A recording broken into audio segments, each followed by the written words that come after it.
رشتوں میں دوریاں آخر کیوں؟ دیکھیں، یہ موضوع اتنا وسیع ہے کہ اس پر تو بہت سی کتابیں لکھنی چاہیے اور بہت وضاحت طلب ہے، لیکن میں کوشش کروں گا کہ مختصراً جو میرے علم میں ہے وہ آپ تک پہنچا سکوں کہ ہم رشتوں سے باغی کیوں ہیں، ہمارا رشتوں سے اختلاف آخر کیوں ہے۔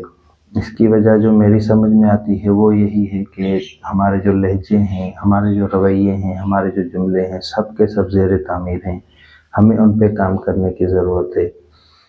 ہم کسی کو قائل نہیں کرتے، اپنے لفظ سے ہم گھائل کر دیتے ہیں۔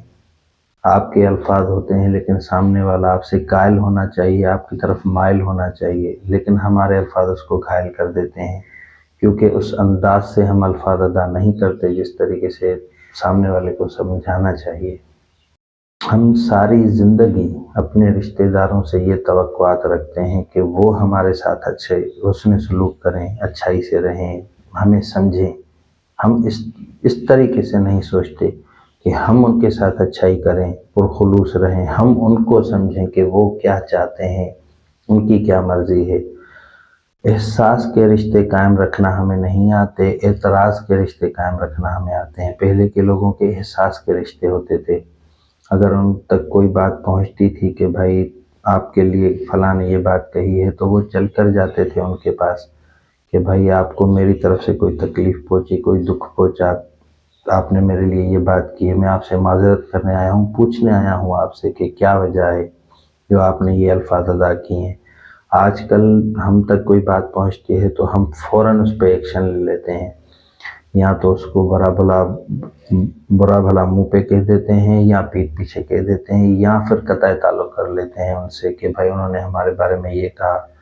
ایک بار ان کے پاس جانے کی زحمت نہیں کرتے، ان سے پوچھنے کی زحمت نہیں کرتے کہ بھائی مجھ سے کوئی غلطی ہوئی، میں معذرت کرتا ہوں، کیوں آپ نے ایسے الفاظ ادا کیے ہیں۔ تو احساس کے رشتے ختم ہو چکے ہیں، اعتراض کے رشتے قائم ہو چکے ہیں۔ ہم چاہتے ہیں تو ضرور ہیں کہ ہمارے رشتے قائم رہیں، لیکن ان کو قائم رکھنے کے لیے جو کوشش کرنی چاہیے، جو صبر کرنا چاہیے، وہ ہم نہیں کرتے۔ ہم تو وہ لوگ ہیں کہ یعنی روڈ کی غلط سمت کی طرف گاڑی چلا کے جاتے ہیں مسجد، اور وہاں جا کے صراط مستقیم کی دعا مانگتے ہیں۔ تو چاہتے ہم کچھ اور ہیں، کرتے ہم کچھ اور ہیں۔ آپ ذرا غور کریں اس بات پر، ذات خدا بندی کا، ہماری ذات سے جڑے رہنا، اس کا فقط یہ مقصد نہیں کہ وہ یہ دیکھے کہ ہم چاہتے کیا ہیں، بلکہ وہ تو یہ دیکھتی ہے کہ ہم کرتے کیا ہیں۔ جو اللہ تعالیٰ نے قرآن میں بھی فرمایا کہ ہم سب جانتے ہیں کہ تم کیا کرتے ہو۔ اب ہم کہتے کچھ اور ہیں، کرتے کچھ اور ہیں، تو نتائج زیادہ تر جو آتے ہیں وہ ہمارے عمل کے آتے ہیں۔ جو ہم کرتے ہیں اس کے نتائج ہی ہمیں واپسی ملتے ہیں، جو ہم کہتے ہیں وہ کچھ اور ہوتا ہے۔ ہمارے چاہنے سے تب فرق پڑے گا جب جو ہم چاہتے ہیں اسی طریقے کا ہم عمل دہرائیں۔ ہم اپنی بہن، بہو، بیٹی کا گھر بسانا تو چاہتے ہیں، لیکن ہم وہ رویے ان کے سسرال سے نہیں رکھتے جو رکھنے چاہیے، جس کی بنیاد پہ اس کا گھر بس جائے۔ ہم رویے تو متضاد رکھتے ہیں ان سے، اور چاہتے ہی ہیں کہ ان کا گھر بس جائے، دعائیں یہ مانگتے ہیں ان کا گھر بس جائے۔ تو ایسا ممکن نہیں۔ ہمیں سوچنا پڑے گا، سمجھنا پڑے گا، درگزر کرنا پڑے گا، صبر کرنا پڑے گا۔ اصل میں اللہ تعالیٰ نے یہ جو ہمیں رشتے دیے ہیں وہ کس لیے دیے ہیں، کس وجہ سے رشتوں میں باندھ کر ہمیں یہ زندگی عطا کی گئی ہے، معاشرتی زندگی کیوں؟ اس لیے عطا کی گئی ہے کہ ہم ایک دوسرے کی تکمیل کا باعث بنیں، لیکن ہم ایک دوسرے کی تکلیف کا باعث بن گئے، تکمیل کا باعث تو نہیں بنے۔ اگر یہ قدرت ہم سے نہیں چاہتی تو شاید ہمیں رشتوں میں باندھ کرنا پیدا کرتی، الگ الگ پیدا کرتی، لیکن اس کی طرف سے جو رشتے ملے ہیں، یہ جو معاشرتی زندگی ہمیں ملی ہے، وہ اسی بنیاد پر ملی ہے کہ ایک دوسرے کے ذریعے ہی آپ کی ذات کی تکمیل ممکن ہے۔ ورنہ اگر کہیں پر بھی کوئی بھی انسان اکیلا رہے تو نیکی کے کرنے کے لیے اس کے پاس کوئی ذرائع نہیں ہوں گے۔ کیا نیکی کر سکتا ہے وہ سوائے عبادت کے؟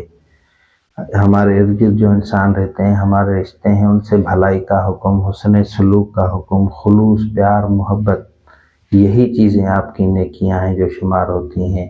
اور ان کی طرف سے ملنے والی تکلیف پر صبر، یہی چیزیں ہیں جو آپ کے یعنی مضبوطی کا باعث بنتی ہیں، آپ کی خود اعتمادی میں اضافہ کرتی ہیں اور آپ کو آگے تک لے جا سکتی ہیں کامیابی کی طرف۔ تو آج سے آپ یہ دیکھیں کہ بھائی جس سے بھی آپ کا اختلاف ہے تو اس کی طرف سے کیا رسپانس ہے اور آپ کی طرف سے اس کے لیے کیا رسپانس ہے۔ ہمیں خود رسپانسبلٹی لینی ہوگی، ہمیں سمجھنا ہوگا، ہمیں پہل کرنی ہوگی۔ ہمارے نبی پاک صلی اللہ علیہ وسلم کی ایک روایت ہے کہ رشتہ داروں کو منانے میں اگر آپ کی عزت چلی جائے تو قیامت کے دن آپ وہ عزت مجھ سے لے لینا، اس سے بڑی اور کیا بات ہوگی۔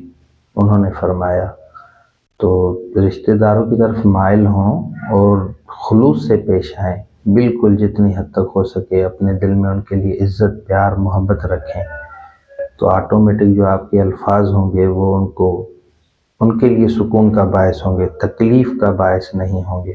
اس چیز کی کوشش کریں تو انشاءاللہ بہت بہتری آئے گی آپ کی زندگی میں، آپ کے رشتوں میں۔